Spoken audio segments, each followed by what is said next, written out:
Good morning class, welcome in your accountancy video.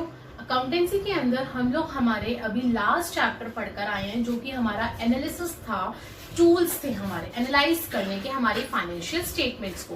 पहले हमने देखा था कि चैप्टर फर्स्ट में आपका वॉल्यूम 3 के अंदर की financial statements of a company के अंदर आता क्या है, जिसमें मैंने बार बार कहा था कि बैलेंस शीट और statement of profit and loss का आप लोगों को फॉर्मेट अच्छी तरह से याद होना चाहिए एंड आई होप कि आपने कर लिया होगा। आफ्टर दैट हमने फाइनेंशियल स्टेटमेंट एनालिसिस देखा कि हम उसे एनालाइज कैसे करते हैं। हम लोगों ने पढ़ा था हम 4 टूल से एनालाइज करते हैं क्लास। पहला कंपैरेटिव, दूसरा कॉमन साइज, तीसरा हमने पढ़ा था रेशियो एनालिसिस और चौथा हमने पढ़ा था कैश फ्लो, जिसमें से हम लोग हमारा लास्ट चैप्टर जो चैप्टर नंबर 3 था उसमें हम लोगों ने हमारे 2 टूल्स पढ़े थे, that is your comparative and common size.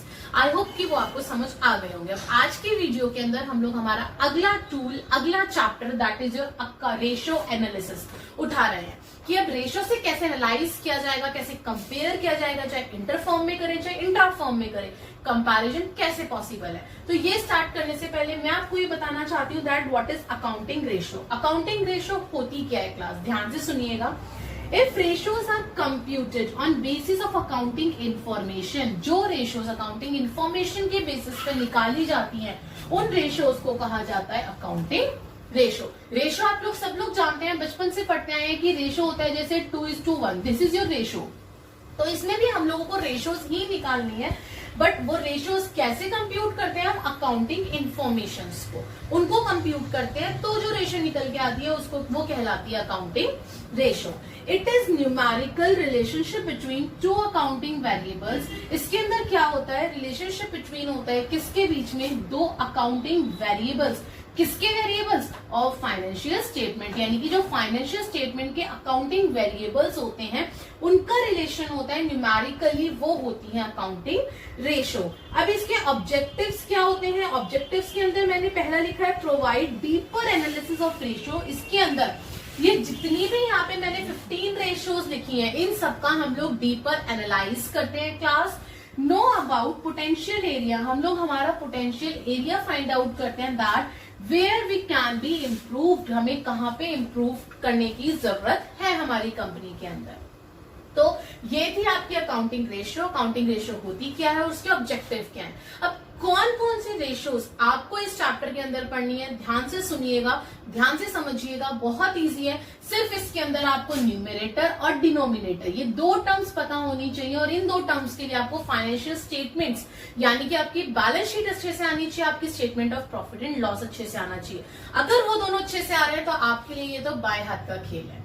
पहले हम लोग देखते हैं हमें रेशियो कौन कौन सी पढ़नी है। आपके अकाउंटिंग रेशियो को 4 रेशियोज में बाइफरगेट किया गया है। पहला लिक्विडिटी, दूसरा सॉल्वेंसी रेशियो, तीसरा एक्टिविटी रेशियो और चौथा प्रॉफिटेबिलिटी रेशियो। यानी कि आपकी 4 रेशियोज हैं जो हमें पढ़ने हैं, जिनसे हम लोग कंपेयर करते हैं, एनालाइज करते हैं हमारे फाइनेंशियल स्टेटमेंट्स को।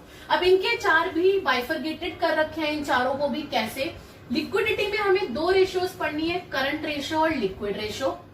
सॉल्वेंसी में हमें 4 रेशियोज पढ़नी है, डेब्ट equity ratio, total assets to डेब्ट ratio, proprietary ratio and third is interest coverage ratio. ये 4 रेशियोज हम लोगों को कवर करनी है हमारी सेकंड रेशियो में, that is your solvency ratio. Third ratio के अंदर, एक्टिविटी रेशियो के अंदर हमें अगेन बाइफरगेशंस हैं। सबसे पहले इन्वेंट्री टर्नओवर रेशियो, इन्वेंट्री का क्या टर्नओवर है, ट्रेड रिसीवेबल का क्या टर्नओवर है, ट्रेड पेबल का क्या टर्नओवर है, and at the end working capital का क्या टर्नओवर है। हर किसी का टर्नओवर देखा जाता है एक्टिविटी रेशियो के अंदर।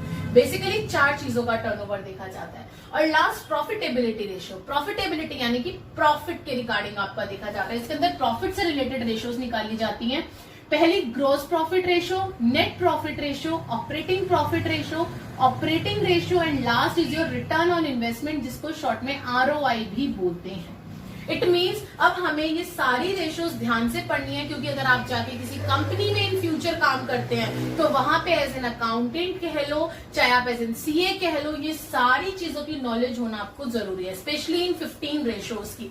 2 + 4 + 4 + 5 is equals to your 15 ratios, जो हमें अब कवर करनी है इस चैप्टर में। सो आज की वीडियो में हम लोग हमारा जो कवर करने वाले हैं वो हमारा लिक्विडिटी रेशियो कवर करेंगे class.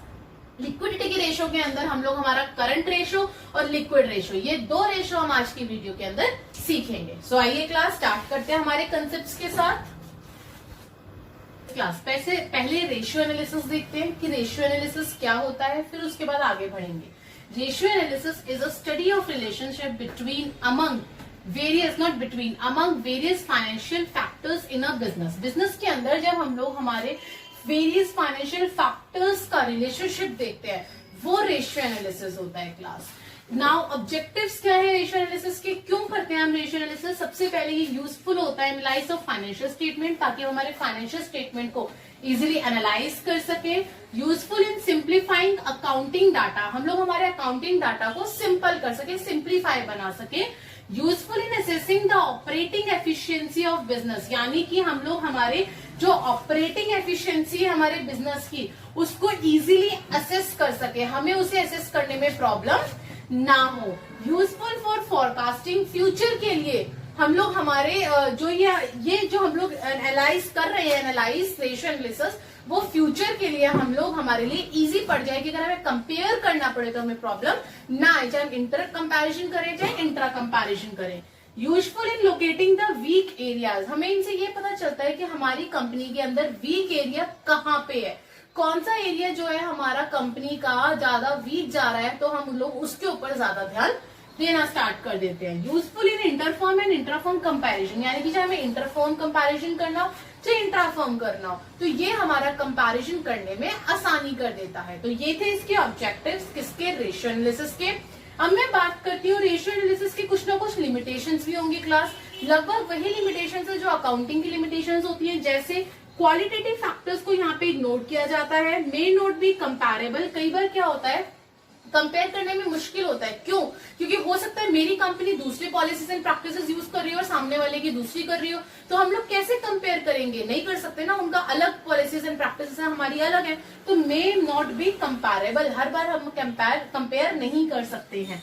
Price level changes are not considered, ये चीज हम लोग स्टार्टिंग से 11th क्लास से पढ़ते आ रहे हैं कि जो हमारी अकाउंटिंग है किसी भी लेवल पे जो प्राइस लेवल चेंजेस होते हैं उसको वो इग्नोर करके चलती है, वो उसको ध्यान में नहीं रखती है class. Lack of standard ratio, इसमें स्टैंडर्ड रेशो जो होता है वो हर रेशो का अलग अलग होता है, हर रेशो की आइडियल रेशो अलग होती है, सबकी एक स्टैंडर्ड रेशो नहीं होती है, ये भी इसका सबसे बड़ा डिसएडवांटेज है। Last is your window dressing, यानी कि मैनिपुलेशन, कि आप लोग अपने उससे मैनिपुलेट भी कर लेते हैं, तो जिसकी वजह से हम लोगों का जो एक्चुअल डाटा होता है वो हम लोग शो नहीं कर पाते हैं। सो क्लास आई होप कि रेशियो एनालिसिस की थ्योरी आपको पता चल गई होगी। थ्योरी में सिर्फ इसी बेस पे बता रही हूँ कि आपके 1 मार्क्स के अंदर थ्योरी बेस्ड क्वेश्चंस आ सकते हैं, अदरवाइज थ्योरी का कोई मतलब नहीं है। मेन हमारे लिए यहाँ पे हमारे रेशियोज हैं जो हमें पढ़ने हैं। अब आती हूँ लिक्विडिटी रेशियो। सबसे पहले व्हाट इज लिक्विडिटी रेशियो, तो हम लोग अब लिक्विडिटी रेशियो देखते हैं कि पहले लिक्विडिटी रेशियो होती क्या है, उसके बाद हम लोग उसके अंदर के पार्ट्स पढ़ेंगे। सो क्लास ध्यान से देखिएगा। Liquidity of business refers to the firm's ability, इसके अंदर हम लोग हमारे फर्म की एबिलिटी देखते हैं to meet its current obligation, की जो करंट ऑब्लिगेशन है वो किस तरीके से मीट की जाती है। इन शॉर्ट इसे शॉर्ट टर्म लाइबिलिटीज के नाम से भी रेफर किया जाता है, कि इसके अंदर सारा हम लोग करंट ऑब्लिगेशंस देखते हैं क्लास, की करंट में क्या इसका पूरा हमारा ऑब्लिगेशंस है, क्या हम लोग मीट कर रहे हैं क्या नहीं कर रहे हैं, हमारी करंट लाइबिलिटी क्या है, करंट एसेट्स क्या है। तो इट मींस जो लिक्विडिटी है, लिक्विडिटी के अंदर बेसिकली हम लोग हमारा शॉर्ट टर्म लाइबिलिटीज देखते हैं कि हमारी शॉर्ट टर्म लाइबिलिटी की पोजीशन क्या है कंपनी के अंदर। अब आगे बढ़ती हूँ, करंट रेशियो आ गया हमारा। करंट रेशियो पहली रेशियो 15 रेशियोज में से हमारी फर्स्ट रेशियो आ गई, that is your current ratio. तो ध्यान से सुनना, फिर हम इसके हमारे प्रैक्टिकल्स भी करेंगे। मेजर्स, जो करंट रेशियो है वो मेजर क्या करती है, ability of the enterprises to pay short term financial obligation, कि भाई हमारी कंपनी के अंदर कितनी ऑब्लिगेशन है, हमारी फाइनेंशियल कितनी एबिलिटी है कि हम लोग हमारी शॉर्ट टर्म फाइनेंशियल ऑब्लिगेशन कितनी जल्दी पे कर सकते हैं। To pay short term financial obligation that is current liability, कि हम लोग हमारी करंट लाइबिलिटी पे करने की हमारी कितनी एबिलिटी है, कितनी जल्दी से जल्दी हम लोग हमारी करंट लाइबिलिटी को पे करके खत्म कर सकते हैं। इसको कंप्यूट कैसे करते हैं क्लास, ध्यान से सुनिएगा। इसका फॉर्मूला होता है current ratio is equals to current assets upon में करंट लाइबिलिटी। बहुत इजी है class. Current ratio is equal to current assets upon में करंट लाइबिलिटी। अब यहाँ पे आपको बैलेंस शीट की जरूरत पड़ेगी। याद करिए, बार बार कहती हूँ, जो हम लोग हमारा फॉर्मेट बनाते हैं बैलेंस शीट का, अगर आपको उसके सबहेड्स करंट एसेट्स की और करंट लाइबिलिटी की याद है तो वो यहाँ काम आएंगे। आपको यहाँ याद करने की जरूरत नहीं है, लेकिन वहां याद नहीं करा तो आपको यहाँ याद करना पड़ेगा। अब कुछ टर्म्स है जो इसके अंदर आती है। सबसे पहले इसकी आइडल रेशियो क्या होती है? जो हमारी करंट रेशियो होती है उसकी आइडल रेशियो होती है 2:1। हमेशा अगर 2:1 आ रही तो कंपनी समझती है कि हाँ हमारी रेशियो परफेक्ट है। वर्किंग कैपिटल क्या होता है? ये भी हम काफी बार पढ़ के आ चुके हैं, that current assets minus current liability. Current assets जो हम लोग बैलेंस शीट में पढ़कर आए हैं, करंट एसेट्स वही इसमें आ जाएंगे, that current investments, trade receivable, cash and cash equivalent, short term loans and advances, other current assets and inventories. लेकिन इन्वेंट्रीज के अंदर से हमें एक्सक्लूड करना होता है loose tools, stores and spares. हम लोग इसके अंदर हमारा raw material, finished goods, work in progress सब कुछ डालते हैं हमारी इन्वेंट्रीज के अंदर, लेकिन हमें हमारी रेशियो जब हम लोग निकालते हैं, कंप्यूट करते हैं, तो we have to be exclude the loose tools, the stores and the spares from the inventories. And the last is your current liability. कैसे निकलती है? short term borrowings, trade payable, other current liability, short term provisions. याद करिए, यही सारी चीजें हम लोग फर्स्ट चैप्टर में बैलेंस शीट में कर आए थे क्लास। सो अब इस कंप्यूटेशन के बेसिस पे, इस फॉर्मूले के बेसिस पे हम लोग हमारे प्रैक्टिकल स्टार्ट करते हैं करंट रेशियो का। ये क्लास 2 फॉर्मूले और रह गए, वो और हम देखते हैं। बाकी जैसे जैसे नए नए फॉर्मूले आते जाएंगे इस चैप्टर के अंदर, हम लोग उसी टाइम नोट डाउन करते जाएंगे। आप लोग फॉर्मूलाज को अपने एक पेज पे या एक साइड में एक अलग कॉपी के ऊपर लिख लीजिए, ताकि आपको पता रहे कि हाँ ये सारे फॉर्मूला एक साथ मुझे याद करने हैं, मुझे पता होने चाहिए जब मैं इस चैप्टर को करूं। तो नेक्स्ट फॉर्मूले में भरती हूँ, total assets fix tangible assets plus non current investment plus current assets. एक आपका ये फॉर्मूला भी होता है जो भी आगे हमारी क्वेश्चन में काम आएगा। आगे बढ़ती हूँ, टोटल एसेट्स को निकालने का और दूसरा तरीका क्या है? Share holders fund. भाई टोटल एसेट्स के अंदर शेयर होल्डर्स फंड आएंगे सारे, नॉन करंट लाइबिलिटीज आएंगी आपकी, नॉन करंट लाइबिलिटी आ गई, प्लस में करंट लाइबिलिटी, और उसमें क्या ऐड कर दोगे आप? अपनी करंट लाइबिलिटी। तो ये 2 फॉर्मूले और होते हैं अपने टोटल एसेट्स को निकालने के, जो हम लोग आगे हमारे क्वेश्चन में यूज करेंगे। चलो, नाउ फ्रॉम टीएस ग्रेवाल। हम लोग हमेशा टीएस ग्रेवाल के ही क्वेश्चंस उठाते हैं। मैं ये कोशिश करती हूँ कि भाई आप लोगों को जो टीएस ग्रेवाल के बैक क्वेश्चंस है वो मैक्सिमम से मैक्सिमम करवा सकूं, ताकि भाई एग्जाम्पल तो कोई भी कर लेगा, देखिए एग्जाम्पल में तो प्रॉब्लम आएगी नहीं, लेकिन बैक क्वेश्चंस में आपको समझा के करा सकूं कि आपको बैक क्वेश्चंस में कोई प्रॉब्लम ना आए। सो क्लास हमने पहले टीएस ग्रेवाल का फर्स्ट क्वेश्चन उठाया है, that is your from the following compute current ratio. Again repeat कर रही हूँ, मैंने शॉर्ट फॉर्म्स यूज करी हैं। करंट रेशियो को सीआर लिखा है, नॉन करंट लाइबिलिटी को एनसीएल लिखा है, नॉन करंट इन्वेस्टमेंट को एनसीआई लिखा है। लेकिन आप लोगों को पेपर में कोई भी रेशियो की, कोई भी टर्म की आपको शॉर्ट फॉर्म यूज नहीं करनी है। अगर आपने यूज करी तो आपके मार्क्स कट जाएंगे। मेरे पास ये थोड़ी सी जगह की कमी है, बोर्ड छोटा है इस वजह से मैं यूज कर रही हूँ, अदरवाइज आपको कहीं पे भी यूज नहीं करना है, ना स्कूल में, ना क्लास में, ना अपने एग्जाम्स में, ना बोर्ड एग्जाम्स में। याद रखिएगा इस चीज को। चलिए हम अपना क्वेश्चन स्टार्ट करते हैं क्लास। सबसे पहले इन्फॉर्मेशन, क्वेश्चन मैंने यहाँ लिखा है, आपको दे रखा था trade receivable 1,80,000, prepaid expense 40, cash and cash equivalent 50, marketable securities 50, land and building 5 lakh, bills payable 20,000, sundry creditors 1 lakh, debentures 4 lakh, inventories 80,000, expense payable 80,000। तो हमारा फॉर्मूला क्या होता है? Current ratio is equal to में करंट एसेट्स अपॉन में करंट लाइबिलिटीज। अब इसमें से करंट एसेट्स अलग लिख लो, जिनको हम लोग ऊपर ऐड कर लेंगे, और करंट लाइबिलिटी अलग लिखो, जिनको हम नीचे ऐड करेंगे। बढ़ते हैं। Trade receivable is your current assets, तो मैंने यहाँ पे लिख दिया 1,80,000। Prepaid expense is also your current assets plus 40,000, cash and cash equivalent current assets plus 50,000, marketable securities is also current assets plus 50,000, land and building is your fixed assets, current assets नहीं है, कहीं नहीं आएगी। Bills payable, bills payable क्या है? Current liability 20,000, sundry creditors current liability 1 lakh, debentures is your long term loans, तो debentures नहीं आएंगे, ये लॉन्ग टर्म होते हैं। Inventories is your current assets plus 80,000, expense payable is your current liability 80,000।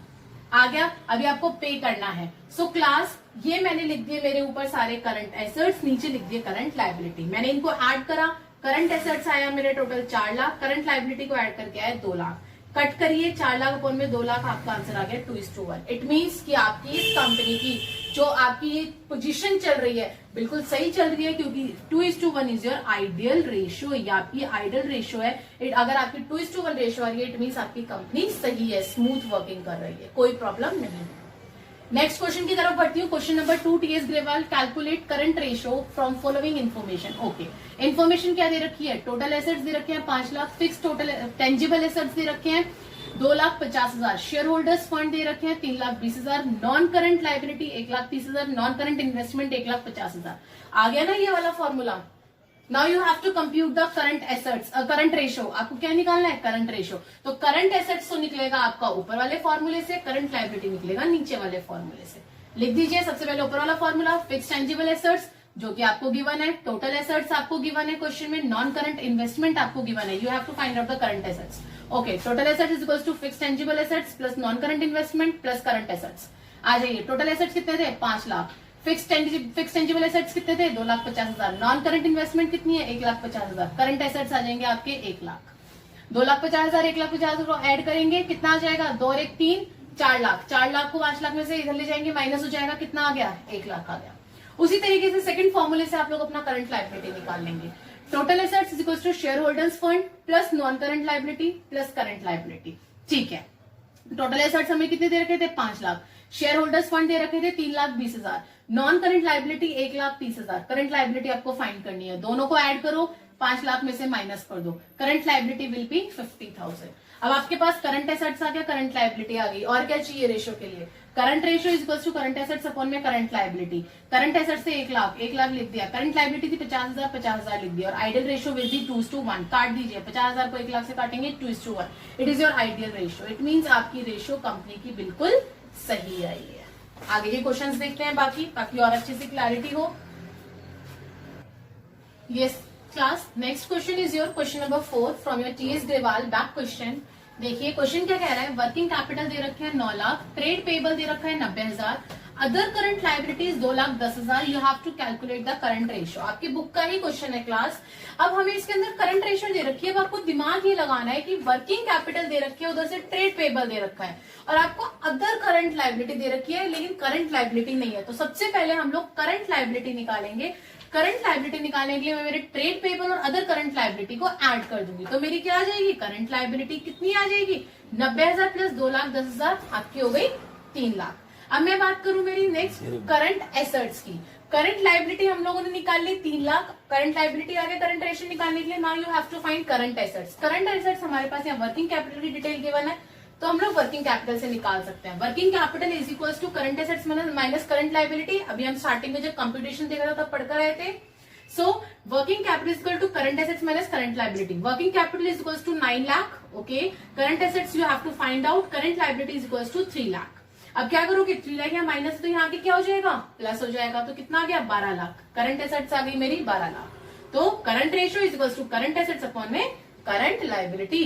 Current assets is equals to 12 lakh and current liability is your 3 lakh. So 12 lakh divided by 3 lakh is your 4:1। यानी कि ये तो और भी अच्छी बात है कि 2:1 होनी चाहिए, और आपका जो कंपनी का रेशियो आ रहा है current ratio that is your 4:1।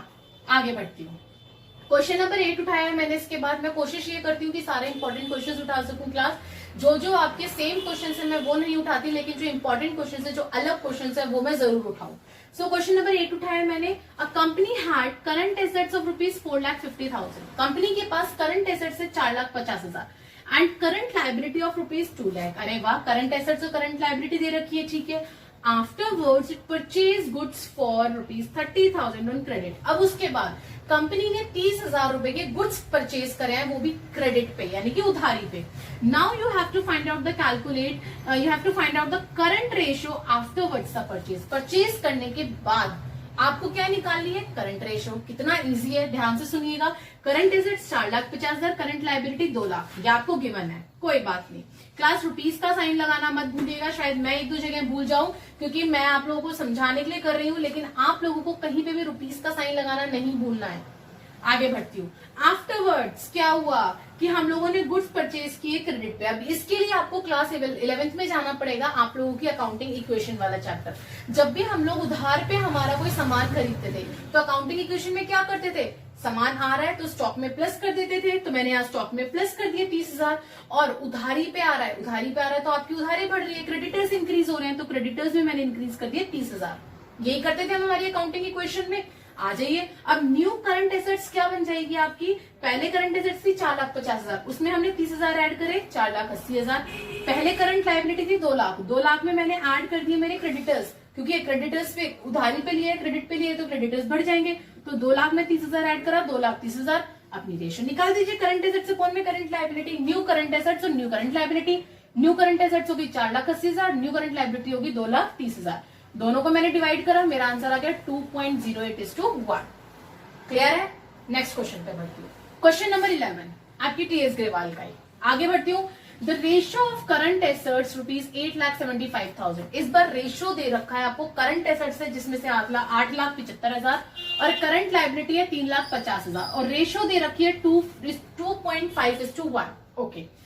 Firm wants to main current ratio, यानी कि फर्म चाहती है कि जो उसे करंट रेशियो है वो 2:1 पे आ जाए, 2.5:1 से 2:1 पे आ जाए। अब एक चीज हमेशा याद रखना, जब भी हमें रेशियो को कम करना होता है ना, यहाँ स्पेशली इसीलिए आपके लिखा है कि जब भी हमें रेशियो को कम करना होता है तो हमें न्यूमरेटर को डिक्रीज यानी कि हमारी एसेट्स को कम करना होता है और लायबिलिटी को इंक्रीज करना होता है, यानी कि डिनोमिनेटर को हमें बढ़ाना होता है। अगर आप ये सिचुएशन अप्लाई करते हैं तो आपकी करंट रेशियो जो है वो कम हो जाएगी। यहाँ पे हमें कम करनी है ना, 2.5 से 2 करनी है तो कम हो जाएगी। लेकिन आप लोगों के लिए अच्छी बात यह है कि इसने यहाँ पे हमें बोला है bye purchasing goods on credit, यानी कि हमें कम कैसे करके दिखानी है कि हमने गुड्स को परचेज करा है क्रेडिट के ऊपर, लेकिन अमाउंट नहीं दे रखी, अमाउंट हमें निकालनी पड़ेगी। Compute amount of goods that should be purchase on credit. अब कितने की खरीदोगे ताकि आपकी 2.5 से 2 पे आ जाए आपकी रेशो, वो कंप्यूट करते हैं। ओके। करंट एसेट्स अपॉन में करंट लायबिलिटी कितना दे रखा है, 8,75,000, 3,50,000। So current assets 8,75,000, current liability 3,50,000 और रेशो दे रखी थी 2.5:1, वो हमें गिवन थी। ओके। न्यू करंट रेशो जो हमें निकालनी है, जो रिक्वायर्ड है, वो है 2:1। और ये हम कैसे निकालेंगे, हमें गिवन है, अगर गिवन नहीं होता तो हम अपना फॉर्मूला अप्लाई करते, लेकिन हमें गिवन है कि हमने गुड्स को परचेज करा है उधारी पे, तो मैंने यहाँ पे फिर से वही कर दिया, गुड्स परचेज ऑन क्रेडिट। अपनी अकाउंटिंग इक्वेशन याद करिए, एक्स मैंने लेट कर लिया, मैंने एक्स लेट कर लिया मेरी अमाउंट को। अब स्टॉक इंक्रीज हो गया एक्स अमाउंट से, भाई जितने के आया आपके पास गुड्स उतने से हमने एक्स इंक्रीज कर लिया स्टॉक के अंदर, और उधारी बढ़ी है तो क्रेडिटर्स में एक्स प्लस हो जाएगा, तो यहाँ पे मैंने क्रेडिटर्स में आपकी एक्स को प्लस कर दिया। कुछ नहीं करना, जैसे पिछले क्वेश्चन में हमने ऐड करके new current assets new current liability निकाली थी, वही सेम चीज यहाँ करनी है। न्यू करंट एसेट्स कैसे निकलेगा, 8,75,000 में एक्स को प्लस कर दीजिए करंट एसेट्स, और न्यू करंट लायबिलिटी कैसे निकलेगी, 3,50,000 में एक्स को प्लस कर दीजिए जो आपने अमाउंट एक्स लेट करी थी, तो 3,50,000 प्लस में एक्स, और रेशो आपको गिवन थी क्या निकालनी है, 2:1। हो गया question solve. Now you have to find out the X. Cross multiply करिए, 2 को हम लोग अगर 3,50,000 से प्लस इनटू करेंगे, क्रॉस मल्टीप्लाई में क्या करते हैं, इनटू करते हैं, तो 2 into 3,50,000 is your 7 lakh, 2 into x is your 2x, 8,75,000 into 1 8,75,000, x into 1 x। Clear है। अब इक्वेशन बन गई, इक्वेशन को सॉल्व कर दीजिए, x और x को एक साइड ले आइए और आपके नंबर्स को एक साइड ले आइए। सो 875 में से अगर हम लोग 8,75,000 में से अगर हम लोग 7 लाख को माइनस करेंगे, हमारा आंसर आ जाएगा 1,75,000, और इधर 2x में से x गया तो x बचा। समझ में आया। मेन तरीका मैं आपको यही समझाना चाह रही हूँ कि किस तरीके से अगर हमें न्यू रेशियो निकालनी है तो वो हम लोग कैसे कंप्यूट करके निकालेंगे। ठीक है, एक तो तरीका था ये। अब हम लोग हमारा दूसरे तरीके से क्वेश्चन को सॉल्व करते हैं, और कौन से तरीके के क्वेश्चन आ सकते हैं वो देखते हैं करंट रेशियो निकालने के। Yes class, next type question. अभी हम लोग हमारे सीरीज से क्वेश्चन करके आ रहे थे करंट एसेट्स अपॉन में करंट लायबिलिटी, बट कई बार आपको रीजंस के साथ भी क्वेश्चन पूछा जाता है। किस तरीके से, आपके टीएस ग्रेवाल का बैक क्वेश्चन, क्वेश्चन नंबर 13 उठाया है मैंने, ध्यान से सुनिएगा। State giving reason whether the current ratio will improve or decline or will have no effect in the each of the following transaction if current ratio is 2:1। Company की current ratio है 2:1। अब आपको बताना है कि ये जो केसेस हैं, अगर इनमें से कुछ होता है तो करंट रेशियो पे क्या इफेक्ट पड़ता है। आपकी करंट रेशियो अच्छी होती है, घटती है, या फिर कोई चेंज नहीं आता। ध्यान से सुनते जाइएगा। सबसे पहले cash paid to trade payable. देखो क्लास, मैंने क्या करा है कि मैंने एज्यूम कर लिया कि भाई अगर हमारी करंट रेशो 2:1 है, अगर करंट रेशो हमारी 2:1 है, तो लेट एज्यूम कि करंट एसेट्स 2 लाख रही होगी और करंट लायबिलिटी 1 लाख। ये दोनों एज्यूम्ड अमाउंट है। प्लीज इसको ये मत लिखिएगा कि मैम क्वेश्चन में कहीं पे भी नहीं है। हाँ, क्वेश्चन में नहीं है, मैंने रेशो के हिसाब से इसको एज्यूम्ड अमाउंट उठा लिया है ताकि मैं क्वेश्चन इजीली नीचे सॉल्व कर सकूं। सबसे पहले मैंने कैश पेड कराई ट्रेड पेबल को। ध्यान से देखिएगा किस तरीके से क्वेश्चन करना है। सीरियल नंबर, इफेक्ट और reason. Number 1 serial number, effect हम लोग लास्ट में लिखेंगे। पहले let cash paid to creditor. अब वापिस आ जाइए अपने क्लास 11th में अकाउंटिंग इक्वेशन पे। मैंने क्रेडिटर्स को पेड किए 50,000 रुपए। 50,000 रुपए is your assumed amount only, ठीक है। जब हम लोग हमारे अकाउंटिंग इक्वेशन में कैश पेड करते थे तो याद करिए, और किसको पेड करा है, क्रेडिटर को पेड करा है, तो कैश चला गया, कैश में से हम लोग माइनस कर देते थे, तो वही यहाँ पर होगा कि कैश में से हमने माइनस कर दिया। और कैश क्या है, करंट एसेट्स है, तो करंट एसेट्स यहाँ पे 2 लाख थी, 2 लाख में से 50,000 गए, न्यू करंट एसेट्स में बच गई 1,50,000। दूसरा अकाउंटिंग इक्वेशन में इफेक्ट कहाँ आता था आपका, क्रेडिटर्स पे। क्रेडिटर्स आपके कम हो रहे हैं, तो क्रेडिटर्स में से आप 50,000 कम कर दूंगी, तो मैंने यहाँ पे क्रेडिटर्स में से माइनस कर दिए 50,000। और क्रेडिटर्स आते हैं करंट लायबिलिटी में, तो करंट लायबिलिटी में से अगर मैंने 1 लाख में से 50,000 गए तो मेरे कितने बचे, 50,000। तो न्यू करंट एसेट्स और न्यू करंट लायबिलिटी मेरी आ गई 1,50,000 और 50,000।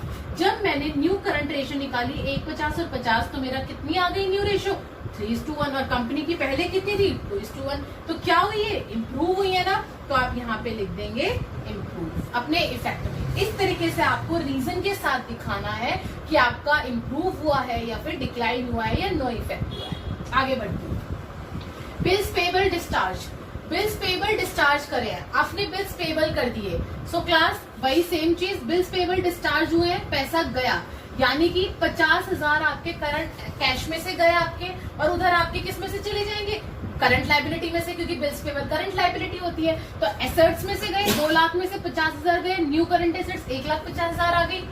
करंट लायबिलिटी 1 लाख थी, बिल्स पेबल कर दिए, 50,000 के बिल्स पे कर दिए, तो 1 लाख में से 50,000 गए, 50,000 बचे। और करंट एसेट्स अपॉन में current liability is equals to 3:1, that is 1,50,000 divided by 50,000 is equals to 3:1।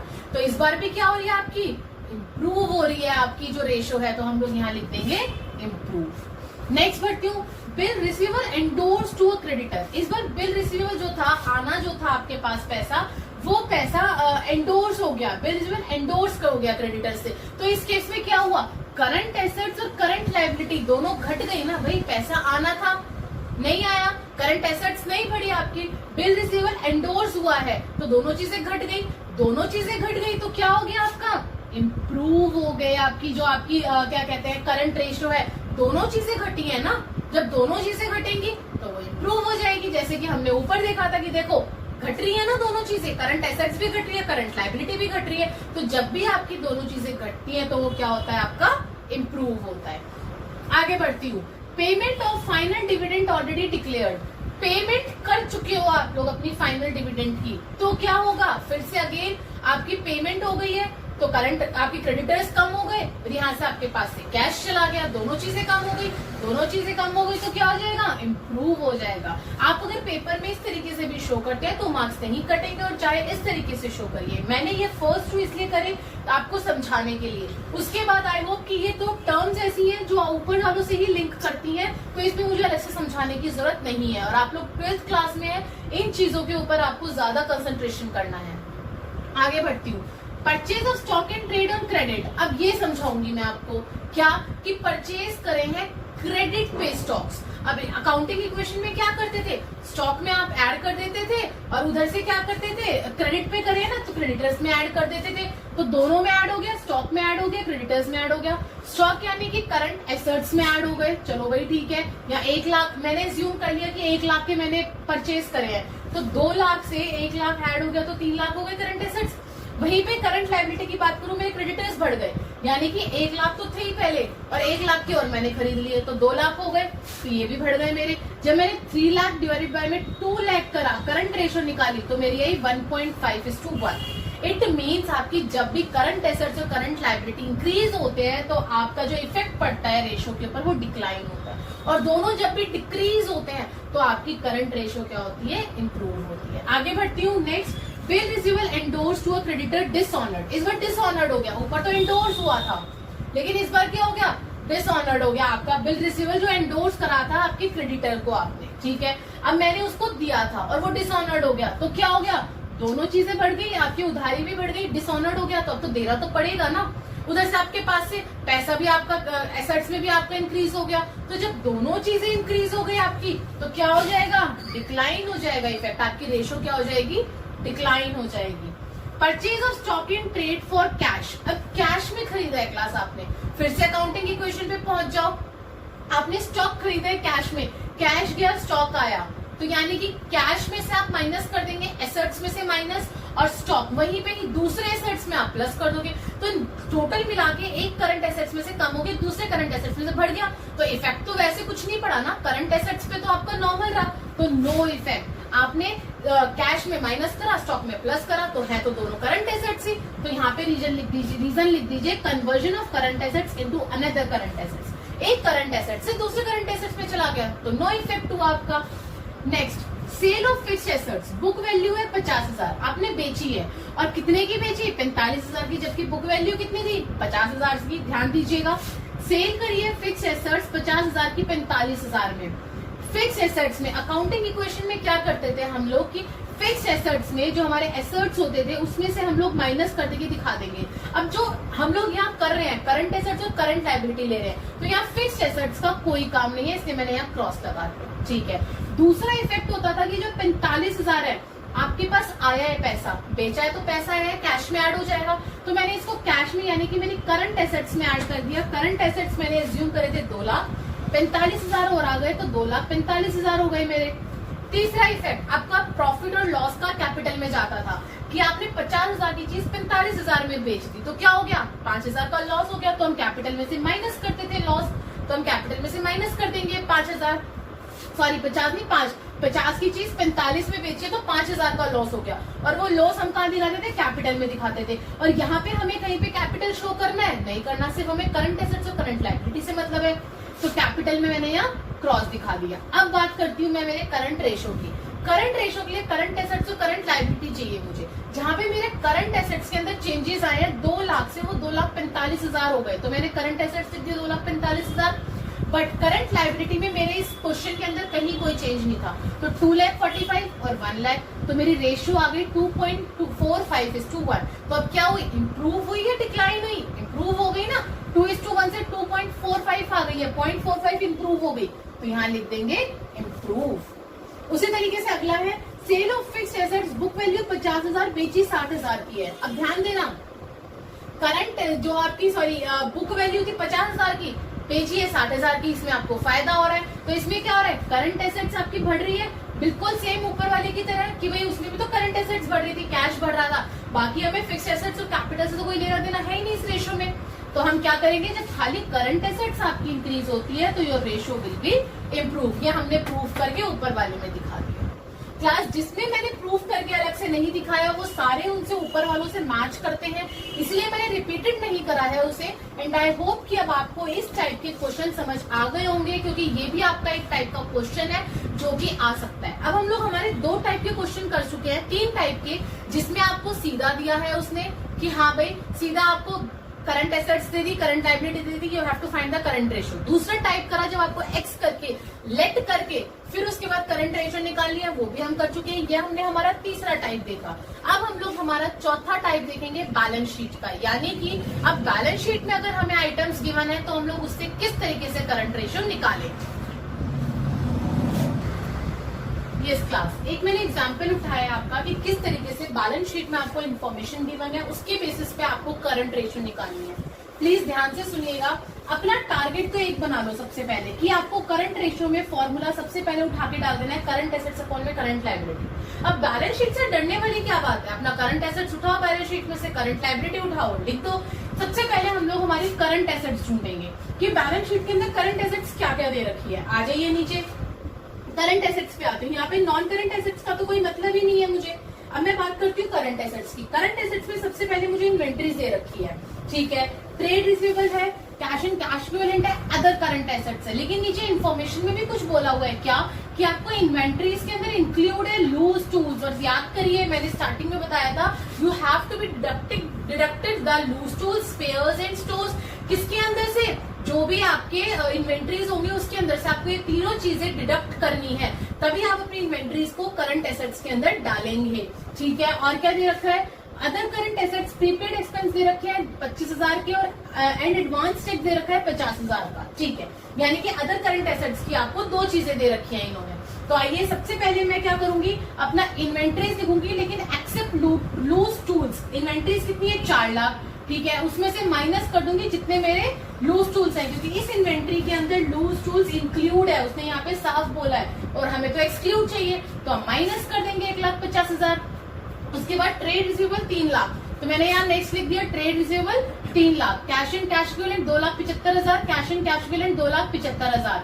वहीं पे उसके बाद उसने क्या दे रखे हैं? Other current assets. अब देखो अदर करंट एसेट्स आप चाहे नीचे से देखो तो भी 75,000 है, ऊपर भी 75,000 है, तो लिखना तो हमें अदर करंट एसेट्स में 75,000 है ना, तो इसलिए अदर करंट एसेट्स में डरने की जरूरत नहीं है। बाकी और कोई नहीं दे रखा करंट एसेट्स में, इन सबको मैंने ऐड करा, ऐड करके आ गया मेरा 9 लाख। पहले मैं माइनस कर दूंगी 1,50,000 4 लाख में से, फिर मैं ऐड करूंगी 3 लाख, 2,75,000 और 75,000, मेरा आंसर आएगा 9 लाख। उसी तरीके से अपनी करंट लायबिलिटीज निकाल लीजिए। कैसे? लायबिलिटीज की साइड आइए, हमें करंट लायबिलिटी चाहिए, इट मीन्स हमारा इनसे कोई नाता नहीं है, ना share equity and share holders fund से नाता है, ना हमारा नॉन करंट लायबिलिटी से नाता है, हमें सिर्फ करंट लायबिलिटी से मतलब है। तो आ जाइए, शॉर्ट टर्म बोरोइंग्स है सबसे पहले, तो मैंने यहाँ शॉर्ट टर्म बोरोइंग्स लिख दिए, कितने के हैं? 3,50,000, 3,50,000। उसके बाद मुझे ट्रेड पेबल गिवन है 50,000 के, trade payable 50,000। After that short term provisions 50,000 के, शॉर्ट टर्म प्रोविजंस 50,000। क्लियर है? अपनी सारी करंट लायबिलिटी को ऐड करिए, मेरी आ गई 4,50,000। बताइए क्या था इसमें? बल्कि मैं तो कहती हूँ उन सबसे ज्यादा इजी आपका इस टाइप का क्वेश्चन है। अगर बोर्ड में इस टाइप का क्वेश्चन आता है तो इससे इजी तो कुछ है ही नहीं आपके लिए। तो आइए, अब मेरे पास करंट एसेट्स आ गई, करंट लायबिलिटी आ गई, तो 9 लाख अपॉन में 4,50,000, मेरी रेशियो आ गई 2:1। सो यहाँ पे आपका क्वेश्चन खत्म। समझ में आया? तो ये जो क्वेश्चंस हमने करे हैं क्लास, मैंने सारे इंपॉर्टेंट क्वेश्चंस आपको करंट रेशो के करवाए हैं। अब हम लोग हमारी नेक्स्ट रेशो स्टार्ट कर रहे हैं, that is your liquidity ratio, जो कि आपकी किसके अंदर आती है? Liquid ratio, sorry liquid ratio start करेंगे अब हम लोग। हमने अभी करंट रेशो करी है, अब लिक्विडिटी रेशो के अंदर हम लोग हमारी सेकेंड रेशो स्टार्ट कर रहे हैं, that is your liquid ratio. अब हम लोगों को नेक्स्ट रेशो पढ़नी है हमारी लिक्विड रेशो, जिसके 2 नाम और हैं, किसी भी नाम से आपके एग्जाम में आ सकता है, that is your quick ratio और एसिड टेस्ट रेशियो। इसके 3 नाम है। अभी हम लोग हमारी करंट रेशियो पढ़कर आए थे बहुत अच्छे से, एंड आई होप कि वो आपको समझ आ गई होगी, करंट एसेट्स अपॉन में करंट लायबिलिटी। अब लिक्विडिटी रेशियो का हम लोग सेकेंड पार्ट कर रहे हैं, that is your liquid ratio और क्विक रेशियो और acid test ratio. So class ध्यान से सुनना, ये होता क्या है, इसे कैसे कंप्यूट करा जाता है, फिर उसके बाद हम लोग हमारे टीज ग्रेवाल के क्वेश्चंस उठाएंगे।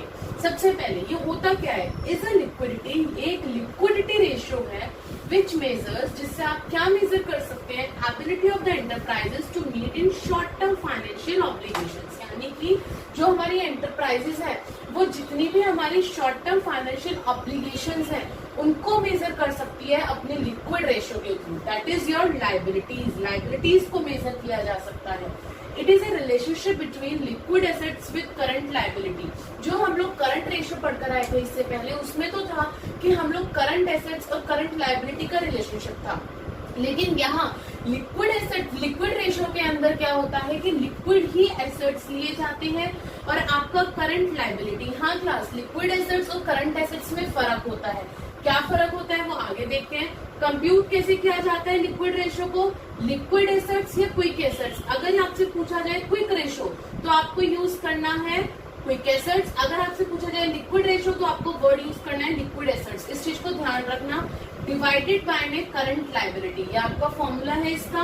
अब लिक्विड एसेट्स निकलते कैसे हैं, लिक्विड एसेट्स कह लो या क्विक एसेट्स कह लो, ये निकलते कैसे हैं?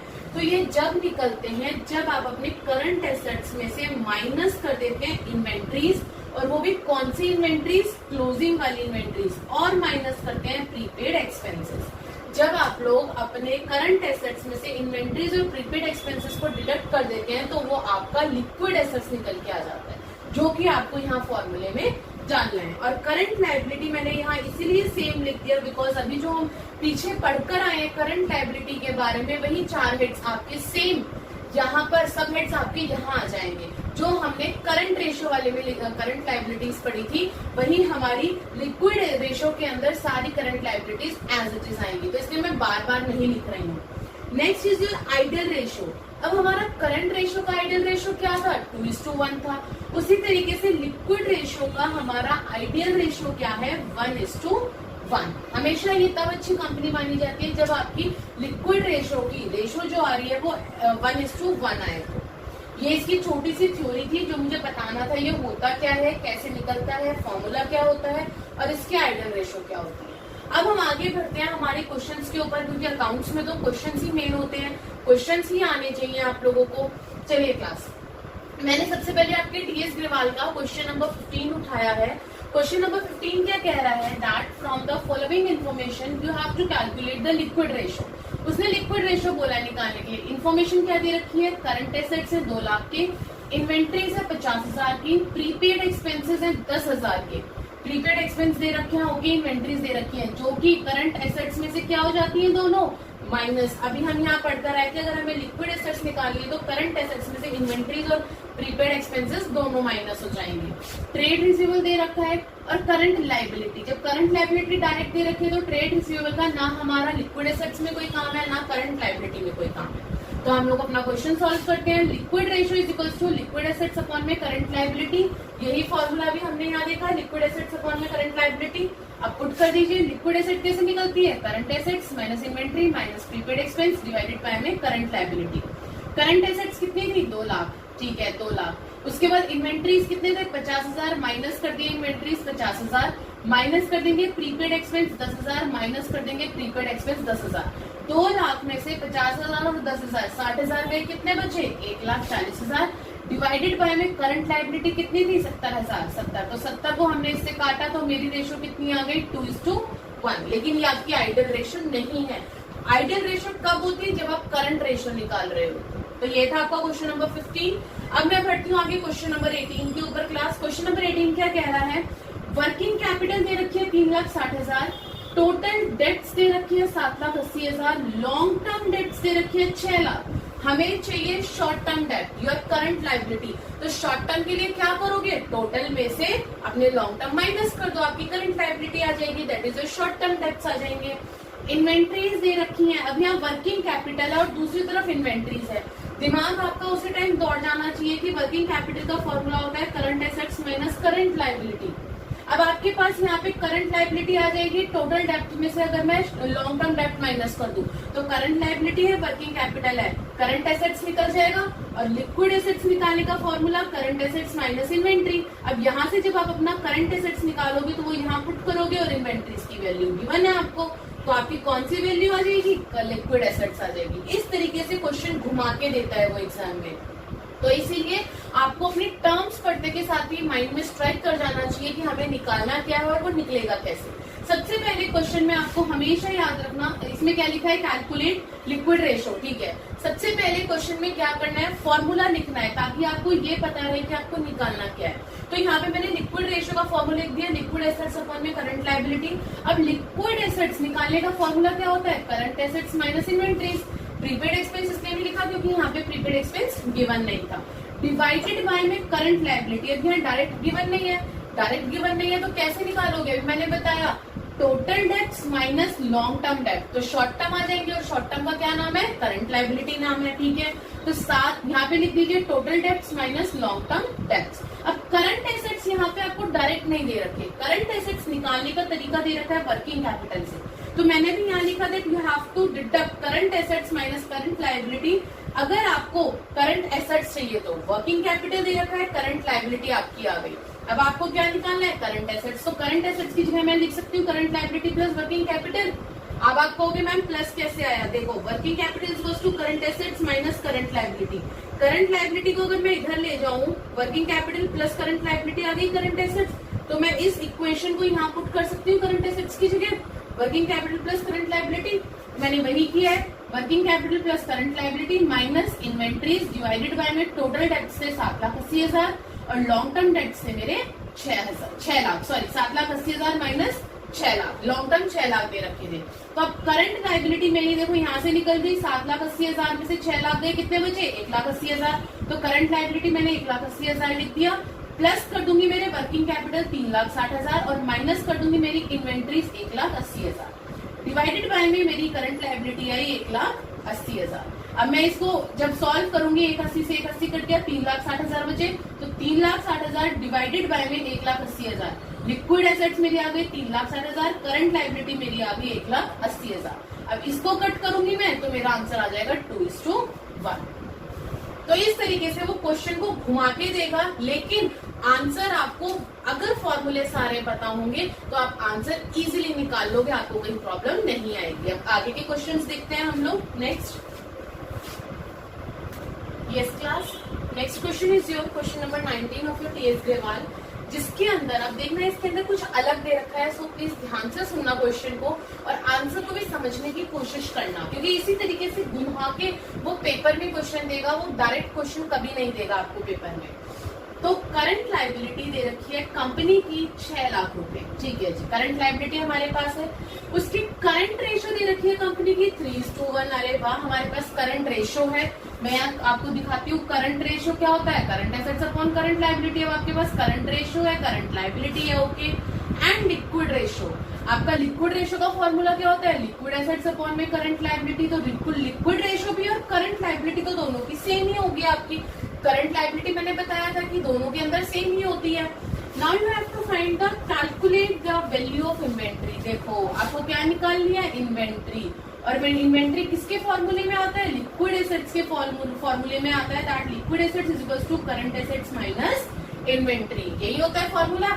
कितना इजी है, पहले आपके पास करंट रेशियो है, आ जाओ सोल्यूशन पे, करंट रेशियो है तो करंट रेशियो के फॉर्मूले में उसकी वैल्यू पुट करो। Current ratio 3/1 is equals to current assets दे रखी है 6 लाख, सॉरी करंट एसेट्स आपको निकालनी है, करंट एसेट्स यहाँ पे फाइंड आउट करनी है और करंट लायबिलिटी दे रखी है 6 लाख। तो करंट लायबिलिटी की जगह पे मैंने लिख दिया 6 लाख। अब मैं इसका क्रॉस मल्टीप्लाई करूंगी, 6 3 18, तो 18 लाख आ गई मेरी current assets.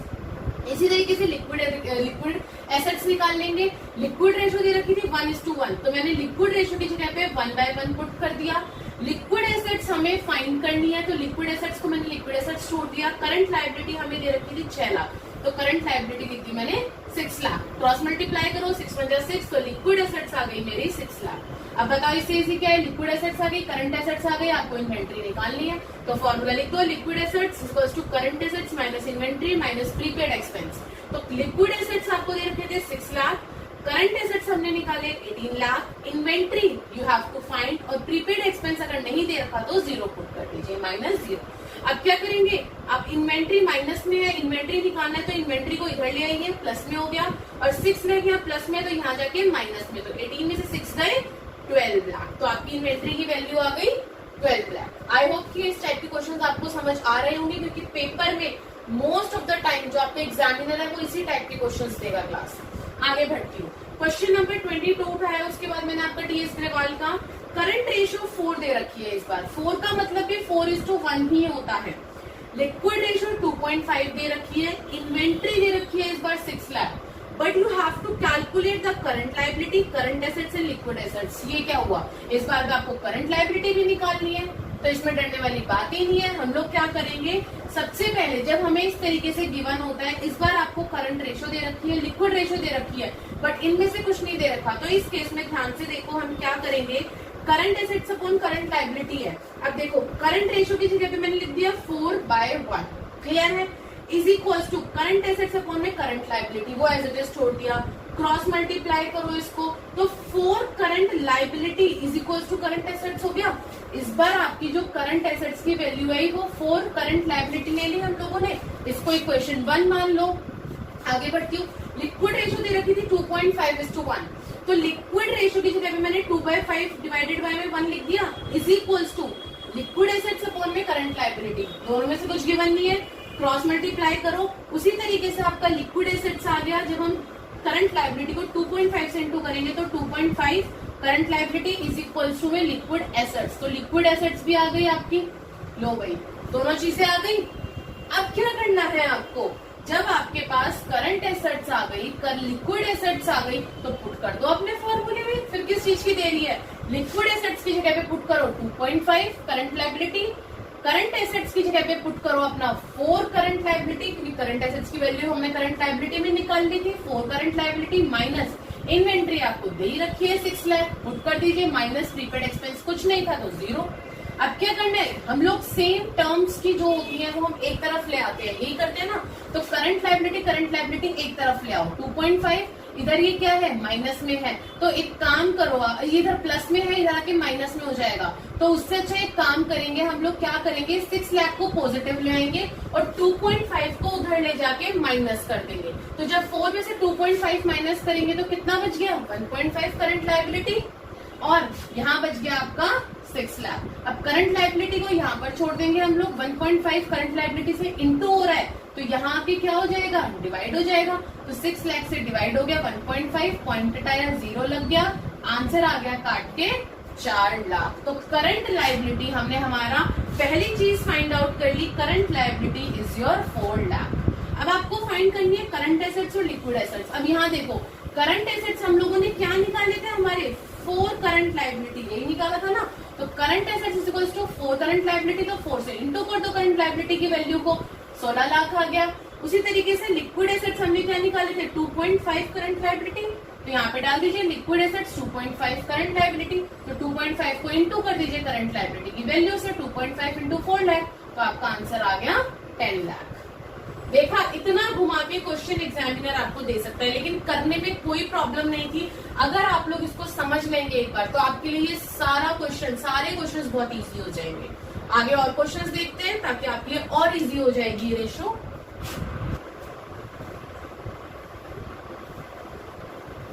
Yes class, next question is your question number 29।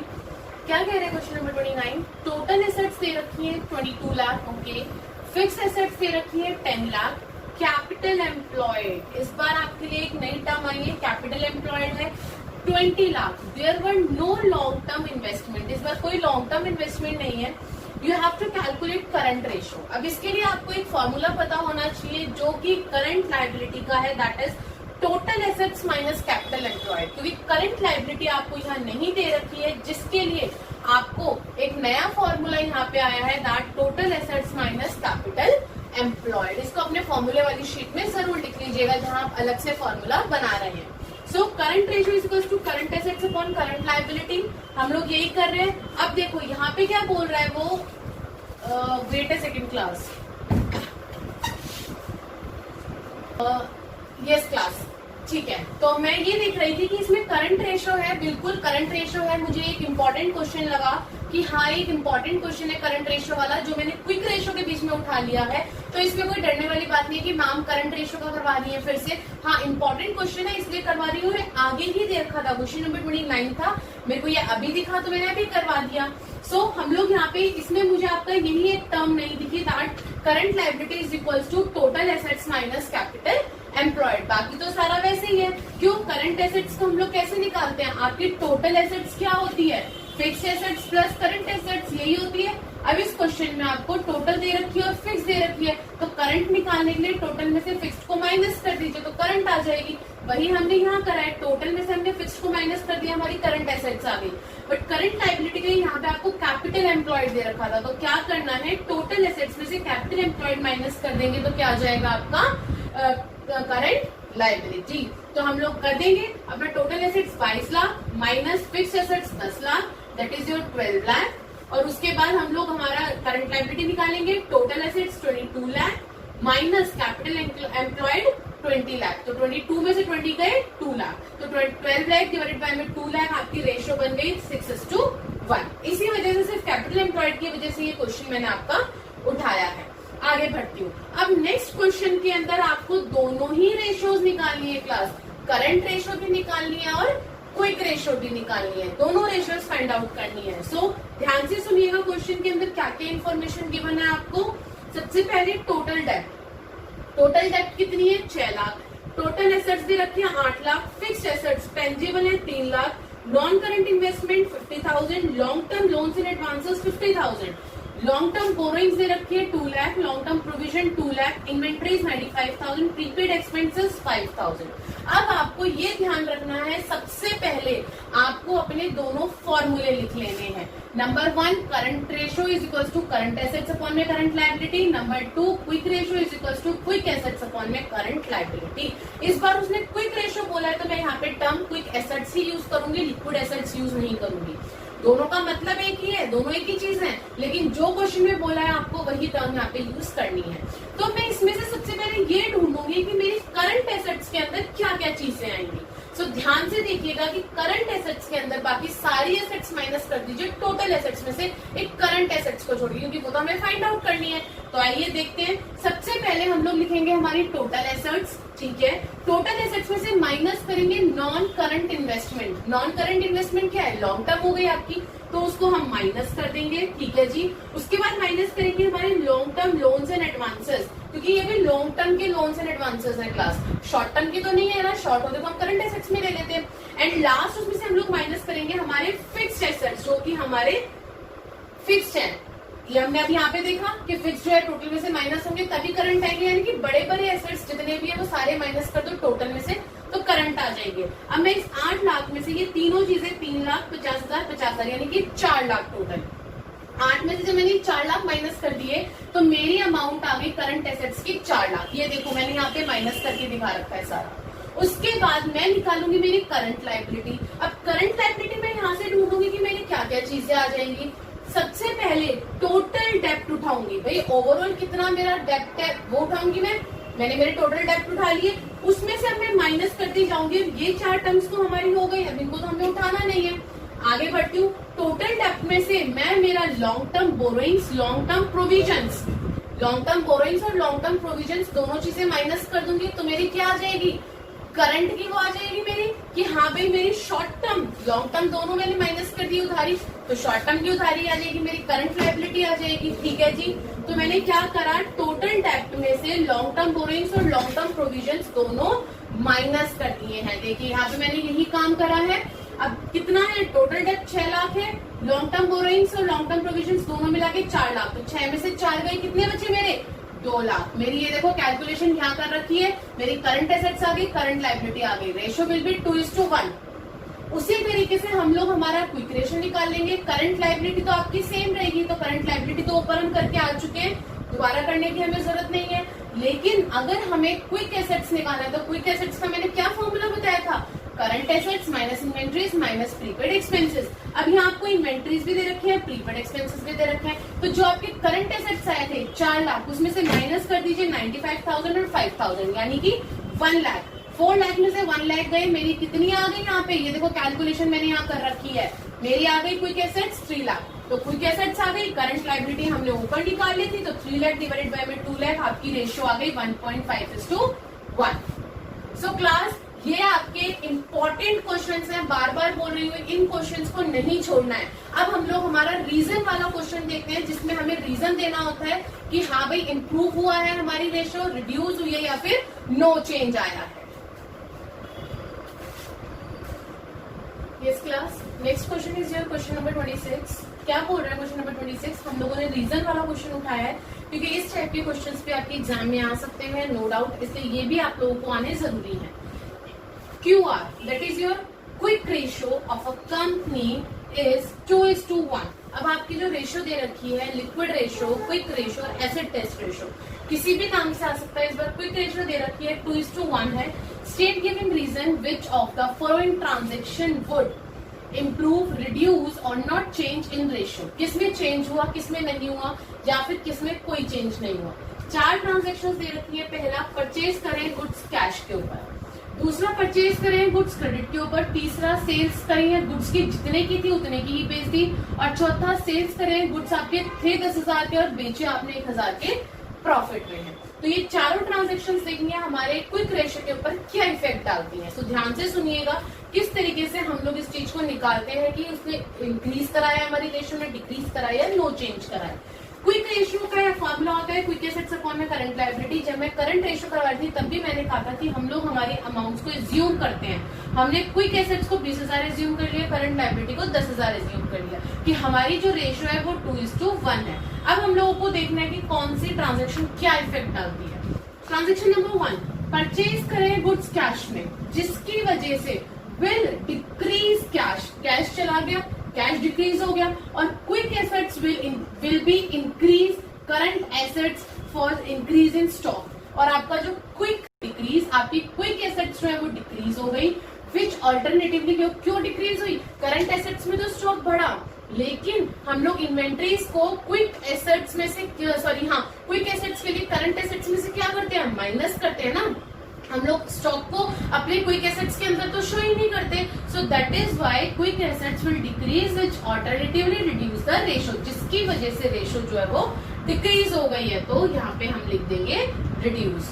दूसरा है आपका कि परचेज करें गुड्स क्रेडिट पे, ध्यान से सुनना इसका reason, purchase on goods on credit, अब हमने क्रेडिट पे परचेज करें, विल इंक्रीज स्टॉक, अब आपका स्टॉक तो बढ़ गया, that is current assets but not the quick assets. अब देखो ऊपर वाले में जो हम लोगों ने करा था वो कैश में करा था, तो कैश चला गया था, हमारी करंट एसेट्स जो है उसके ऊपर इफेक्ट पड़ा, for cash will decrease cash, जो हम लोगों ने कैश में खरीदा उस वजह से कैश जो था हमारा घट गया था, वहीं पे quick assets but will increase current assets for increase in stock, current assets की वजह से हमारा स्टॉक हमारा इंक्रीज होने की वजह से करंट एसेट्स इंक्रीज हुआ था, लेकिन क्विक एसेट्स हमारा डिक्रीज हो गया था। लेकिन यहाँ पे तो हम लोगों ने क्रेडिट पे खरीदा है, कैश तो हमारा गया ही नहीं है, तो करंट एसेट्स में कैश के ऊपर तो कोई इफेक्ट नहीं पड़ा, तो यहाँ क्या बोल रहा है, विल इंक्रीज स्टॉक, स्टॉक तो बढ़ा है, स्टॉक आया, that is current assets but not the quick assets, तो क्विक एसेट्स पे यहाँ पे कोई भी इफेक्ट नहीं पड़ा है।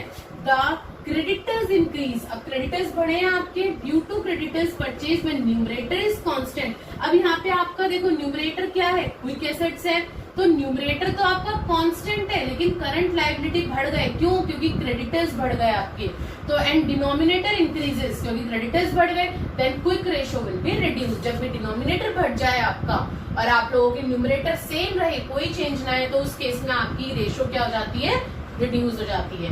तीसरा क्या बोल रहा है वो, सेल करें गुड्स, जितने की खरीदी थी उतने की ही बेच दी, तो इसमें देखते हैं क्या इफेक्ट पड़ रहा है, sale of goods costing 10,000 for rupees 10,000 will increase cash, cash बढ़ गया, and quick assets by rupees 10,000 increases, अब जब कैश बढ़ा है तो क्विक एसेट्स भी आपका इंक्रीज हुआ है, in numerator will improve the ratio, अगर आपका न्यूमरेटर में इंक्रीज हो गया, इस बार आपके क्विक एसेट्स बढ़ गए ना, तो न्यूमरेटर में इंक्रीज हुआ है आपका, अब न्यूमरेटर में जब इंक्रीज हुआ है और डिनोमिनेटर में कोई चेंज नहीं हुआ, उस केस में आपकी रेशियो इंप्रूव हो जाती है।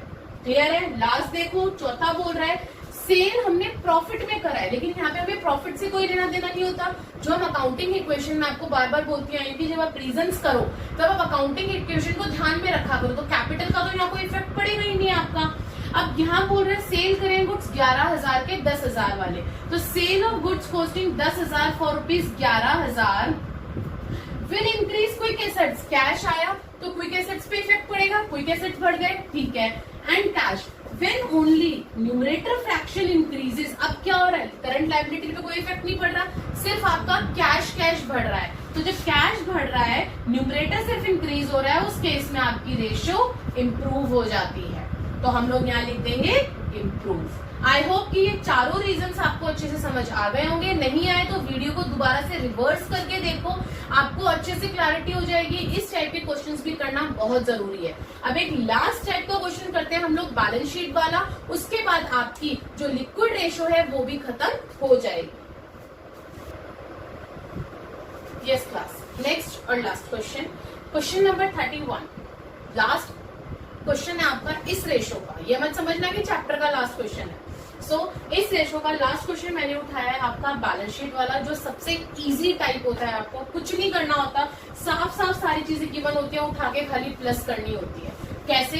Following is the balance sheet of Crescent Chemical Works Limited as at 31 March 2019। इसके अंदर इक्विटीज एंड लायबिलिटीज दे रखा है, शेयर होल्डर्स फंड का कोई काम नहीं होता, काट दो, नॉन करंट लायबिलिटी का कोई काम नहीं होता, काट दो, हमें मतलब है करंट लायबिलिटी से, एसेट्स में आती हूँ, नॉन करंट एसेट्स का कोई काम नहीं होता, काट दो, करंट एसेट्स से हमें मतलब है तो हम इसे देखेंगे, क्यों? क्योंकि यहाँ पे बोला गया है compute current ratio and liquid ratio. इस रेशो में जो जो मैंने कट करे हैं उनका कोई काम नहीं है, हो सकता है आने वाले आगे वाली रेशोज में इनका भी हमें काम पड़े। तो इस रेशो के लिए जो हमें नहीं चाहिए उसे पहले से इग्नोर कर दो और जो चाहिए उसे टिक कर लो। अब सबसे पहले हम लोग करंट रेशो निकालेंगे, फॉर्मूला करंट एसेट्स अपॉन में करंट लायबिलिटी। तो जितनी भी करंट एसेट्स दे रखी है, stock, trade receivable, cash and cash equivalent, तीनों को ऐड कर लो। कितना आ गया? 1 लाख। 50, 30 और 20, 50,000, 30,000 और 20,000 करंट एसेट्स आ गए। अब हमें निकालना है करंट लायबिलिटी। तो करंट लायबिलिटी में क्या करना है? करंट लायबिलिटी को प्लस कर लो। कितनी कितनी दे रखी है? Short term borrowings, trade payable, short term provision, 3,000, 13,000, 4,000। मैंने तीनों को ऐड कर दिया, 3,000, 13,000, 4,000। मेरी आ गई करंट लायबिलिटी 20,000।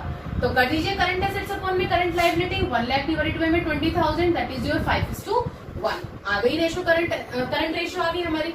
अब क्विक रेशो निकालने के लिए लिक्विड बोला है इस बार, तो हम लिक्विड वर्ड यूज करेंगे। लिक्विड रेशो निकालने के लिए लिक्विड एसेट्स अपॉन में करंट लायबिलिटी। करंट लायबिलिटी तो हम ऊपर निकाल चुके हैं, वही सेम हम लोग यहाँ पुट कर देंगे। लेकिन हम लोगों का लिक्विड एसेट्स निकालने का फॉर्मूला क्या था? Current assets minus inventory minus prepaid expense. Prepaid expense हमें दे नहीं रखा तो उसे हम 0 ले लेंगे, निल ले लेंगे। लेकिन इन्वेंट्रीज आपको यहाँ दे रखी है। इन्वेंट्रीज क्या दे रखी है आपको यहाँ पे? इन्वेंट्रीज 50,000 दे रखी है। क्लियर है? तो उसके अंदर क्या क्या करंट एसेट्स आपको, ओवरऑल करंट एसेट्स टोटल होती है। करंट एसेट्स कितनी निकली? 1 लाख निकली। तो 1 लाख में से आप अपनी इन्वेंट्रीज यानी कि 50,000 माइनस कर दोगे। तो 1 लाख में से जब मैंने 50,000 माइनस करा तो हम लोग क्या करेंगे उसे, जब हम लोगों ने 1 लाख में से मेरा इन्वेंट्रीज को माइनस कर दिया 50,000 को, तो वो बन गई आपके 50,000। तो ये आ गई मेरी लिक्विड एसेट्स। तो लिक्विड एसेट्स अपॉन में करंट लायबिलिटी, 50,000 अपॉन में 20,000, डिवाइड कर दो, रेशियो आ गया 2.5:1। बस देखो, इससे इजी आपके पीछे वाले कोई क्वेश्चन नहीं रहे होंगे। सो क्लास, इससे इजी आपको कोई क्वेश्चन नहीं मिलेगा बैलेंस शीट वाले से इजी। और लास्ट में एक बात और दोबारा कहूंगी कि आप लोगों को ये शॉर्ट फॉर्म्स बिल्कुल भी यूज नहीं करनी है, कहीं यूज नहीं करनी है। इवन CA/CL भी आप लोगों को अपनी नोटबुक्स में या फिर एग्जाम्स में, बोर्ड एग्जाम में, स्कूल एग्जाम में कहीं यूज नहीं करना है। अगर आपने यूज करी तो आपके मार्क्स कट जाएंगे। मैं यहाँ पे सिखाने के लिए लिखती हूँ, इस वजह से मैं ये यूज कर लेती हूँ, लेकिन आप लोगों को बिल्कुल भी नहीं करनी है। सो क्लास, इस वीडियो में हम लोगों ने हमारी पहली 2 रेशो सीखी, that is your current ratio और क्विक रेशो कह लो, चाहे उसे लिक्विड रेशो कहो चाहे एसिड टेस्ट रेशो कहो। तीनों रेशो में से कुछ भी कहो, हमने ये 2 रेशोज हमारी सीख ली हैं। एंड आई होप कि आपको ये दोनों रेशो अच्छे से क्लियर हो गई होंगी। अब हम लोग हमारी अगली वीडियो में अगली रेशो स्टार्ट करेंगे। So class, please like share and subscribe the channel so that जो नेक्स्ट वीडियो, 3rd वीडियो हम लोग हमारी स्टार्ट करने वाले हैं वो आप तक इजिली पहुंच सके। Thank you.